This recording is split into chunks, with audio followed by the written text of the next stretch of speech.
Three reasons most of you are never going to be rich. One, you do not identify opportunity. The opportunity we are discussing now, which happened on the 12th of March, where I bought 600 grand of Bitcoin, which is now worth in excess of 7 million. I've done zero work. Zero. I've turned 600K into 7 million just because I identified an opportunity. It took me 10 minutes. You're sitting out there thinking, if I just had $1 million, if I could just become a millionaire. That's how easy it is. Now, you probably didn't have 600K to buy Bitcoin like I did. Fine. You could have put 600 in and had 70 grand. 70,000 you could have had from 600. But you do not identify opportunities. This is the first thing you do not do. You do not pay attention to the world around you. You just live in your little bubble. You're too busy arguing with your ugly girlfriend, too busy stressed out about some dumb shit, too busy sleeping in. You don't pay attention. You're not perspicacious. This is why you miss opportunities. It's the first reason you're never going to be rich. Second reason you're never going to be rich.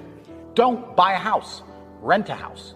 They're like, oh, but isn't that wasting money? No, what's wasting money is buying a house, giving huge interest rates to a bank, and then tying yourself to one geographical location. The reason humans are the #1 species on the planet is because of our adaptability, the ability to adapt. I can go anywhere on Earth. I can go wherever the money is, where the money resides. If the money is residing in Japan, I can go to Japan. If I need to go to Singapore, I can go to Singapore. I can go live in Las Vegas. Wherever I'm going to get paid, I can go, and I'll just rent. Boom, boom, boom. I ain't got nothing tying me down. It ain't going to take years for me to buy or sell something. I ain't got to worry about all the upkeep and property maintenance. Buying a house is foolish. Now, I'm not going to lie, I do own this house because I wanted it to be exactly the way I want it, but I'm rich, right? You aren't. So you shouldn't be doing that shit. Anyway, you do not need to buy a house. It's one of the biggest mistakes you can make. It's a psychological thing that your parents have told you. If you own a home, if you own a home, if you own a home. And then I tell people this and they go, oh yeah, but you can always rent it out. You're going to spend $300,000 on a house so that you can rent out for $800 a month. And then every time the boiler breaks, you're going to spend $500 fixing the boiler, and they're going to damage your house. And by the time they leave, you're going to need a whole bunch of repairs, and they're going to be calling you all the time for hassle and stress if they even pay their rent on time. You think that's a good spend of 300 grand? Do you know what else you could do with 300 grand? Buy Bitcoin. Revolutionary. Your real estate can be on the blockchain instead of out here.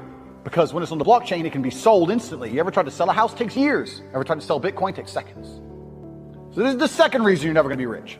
Because all your ideas and concepts of how wealth is created are outdated. 3, the third and most important reason you're never going to be rich is because you do not have a plan. You do not have a plan to get rich. Nothing good has ever happened on accident. Have you ever met a guy who's just got covered in muscle, he's got a six-pack? You're like, hey bro, how'd you do that? You've been going to the gym. No man, it was just an accident. Oops. No, he built that body purposefully. He did things specifically to get the result he desired. He ate a specific way. He trained a specific amount. He knew exactly what he was doing. Every rich person knows exactly what they're doing. People who are making money know exactly how to do it. You're sitting there saying, I want to be rich. You don't even have a plan to get rich. How the f*** are you going to get rich on accident? How's that going to happen? Oops, I'm a millionaire. Never. One of the only things in this world you can control is your state of mind. You can't control the weather. You can't control other people. You can't even control your health.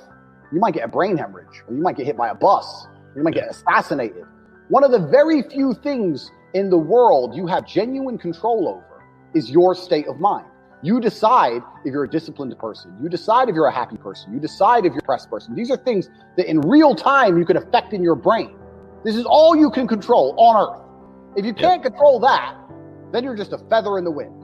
And life's going to blow you around, and you might land somewhere good. You might land in dog shit. Nobody knows. Everybody understands that you're the sum of the 5 people you spend the most time with. Everybody understands that. Dan Pena. Everybody understands that. But they understand that and still hang around with losers. True. It's like, is that not the ultimate mark of being a dumbass? If you understand that that's the truth and you don't curate your friendship and curate your reality, yes, then you're a loser. I had a guy join the War Room the other day, my private network, and he joined, and we have multimillionaires in there. We have a billionaire in there. I bought a Bugatti purely to add Bugatti owners to my network. So we have Bugatti owners in there. We have guys connected to the point where I can't even say who on YouTube, right? A guy joined, he's 19, he ain't nothing. He goes, look, I know I don't have any value to give, but I'm just here to learn, and I understand that if I stand a chance of escaping the Matrix, you're the man I need to be around. And I was like, you're absolutely intelligent. Instead of spending 19 sitting around playing video games, that's the smartest thing you could have ever done. Sure. His life's going to change forever, right? Because he's around people who understand. So all the people out here who sit there and go, yeah, you're the sum of the 5 people you hang around with the most. Yeah. And then go hang around with dickheads. You're an idiot. But most people are like that. Yeah.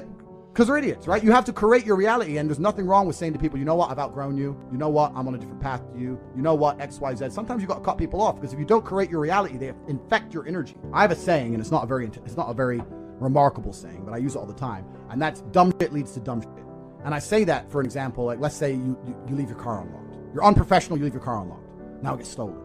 Now there's a police case. Now, dumb shit leads to dumb shit. So when I'm around people who do dumb shit or unprofessional things, or they're not smooth, or they don't get their shit right, or they're negative, I refuse, because it comes true. Yeah. It's like you make it true. If I hang around with your stupid ass long enough, all the stupid shit you're talking about is going to happen to me. Yeah. So it's like you speak it into existence. Yes. So I refuse to be around it. Dumb shit leads to dumb shit. Everyone I talk to is such a fucking winner that when I sit around, all I can do is accidentally win. Yeah. It's like, oh, bam, more money. You have to be very, very selective, and you have to very, very carefully curate your reality.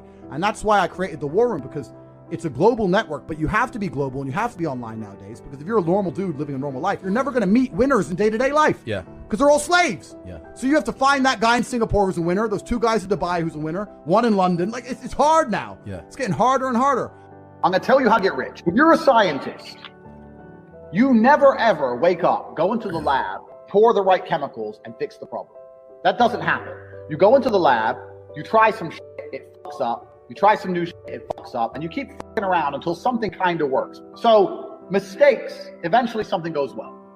So I say this to people, look, how many ways have you tried to earn money? You earn money X way. How many other ways have you tried? Because you need to try a whole ton of ways, and you got to make a bunch of mistakes like a scientist does to find the thing that works. And everyone's heard this before, right? And then they'll say they have 2 hurdles to doing that. 1, they're lazy. And 2, they'll say, well, I have ideas, but I don't know how to start. Or I have ideas, but I need money to start.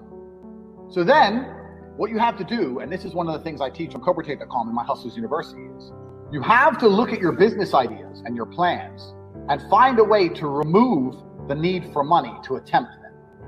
So my philosophy on business is this: any business in the world that could genuinely work without investment. People get this idea in their head, I need loads of money. So, and every single business I've tried, I will find a way to launch it for effectively free. And if it starts to make money, then maybe I'll put money in. Or then maybe I have some balance sheet, I can go to an investor and get money. But everyone has this idea they need money first.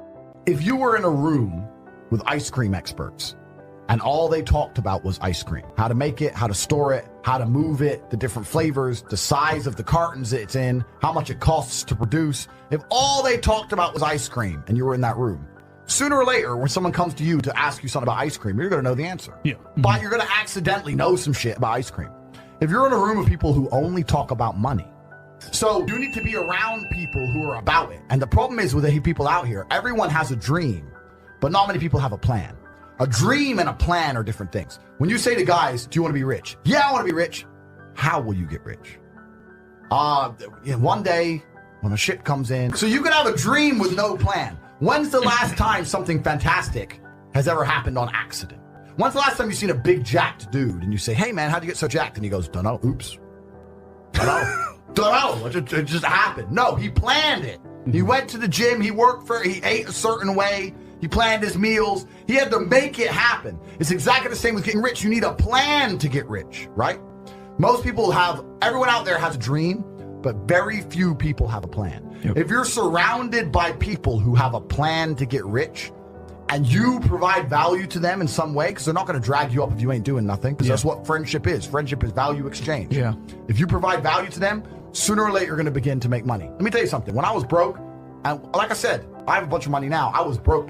This is not like I was broke, but from like a middle-class family. I was broke, single mother, public government housing, no car. I had to run to the gym, broke. When I was flat broke, the only of my friends I'd sit around and talk to were my friends who would talk about money. The guys who would sit and talk about video games or sit around and talk about football, I wouldn't hang around with them. I only used to sit and talk to my friends, talk about money. None of us had any money, right? But if we walked into a coffee shop and we bought coffee, We would then sit there over our coffee and analyze, how did this coffee shop make us give them our money?